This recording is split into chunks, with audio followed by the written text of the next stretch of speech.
Good morning! Morning pa ba? Anong oras na? Ayan, mag-alas 12 na. Ayan, malapit na. Maganda na tayo ng pananghalian. Trabaho na naman tayo.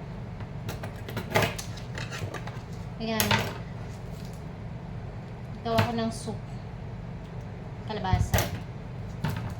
Kalabasa, pampalinaw ng mata. Ay, alam nyo ba dati, nung maliliit pa kami, pero hanggang ngayon maliit pa rin ako.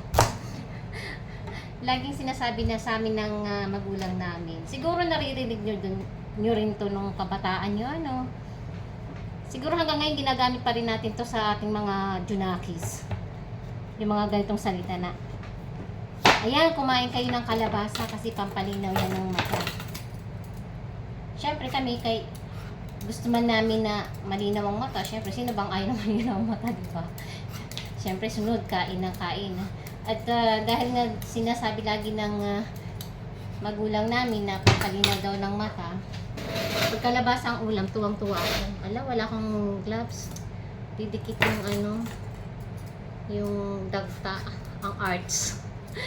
Syempre, pagkakalabasa ang ulam, paborito ko siya. Kasi nga pampalinaw daw ng mata. Tapos ngayon, napagtanto ko ngayong nagkakaedad na ako,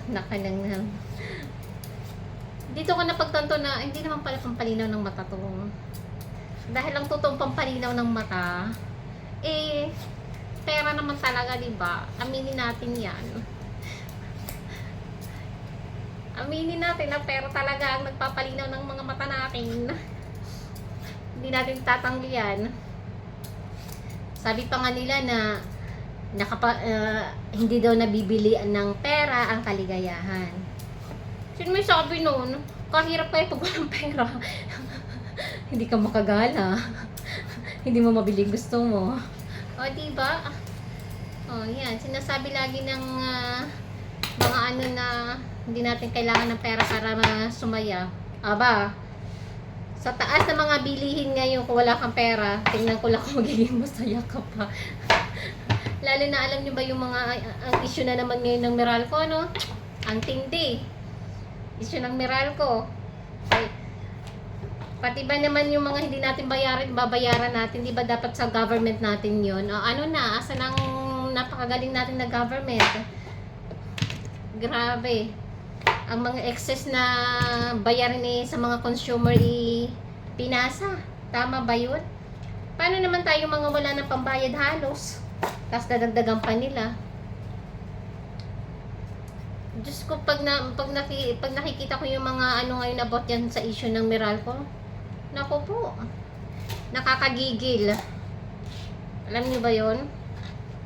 Wala na talaga akong masabi sa Pinas ba? Hindi ko maintindihan kung ano nangyayari sa Pilipinas, yung gobyerno natin sa Pilipinas.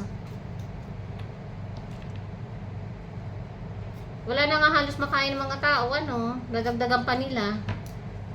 Di ba lahat ng mga dapat sa mga taxes na yung kinukuha? Bakit hindi nila kuhanin doon sa mga buhaya? Ang galing ng gobyerno natin, wala akong masabi. Wala talaga sila sa kalingkingan ng gobyerno ng ibang bansa. Pagdating sa Pilipinas, yun talaga sinasabi, only in the Philippines. Wala talaga. Ewan na lang.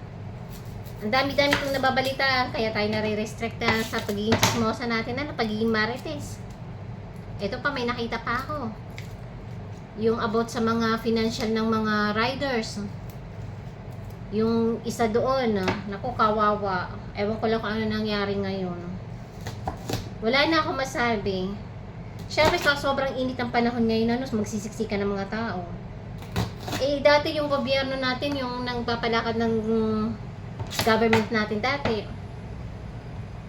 Pag mga ganyan, may mga edad na mga senior citizen, iba naman ang pila ng mga yan, di ba? May mga priority line nga tayo. Pero ngayon, ewan ko na kung ano na nangyari. Nakakaloka ang gobyerno natin, sa totoo lang. Magluto muna ako.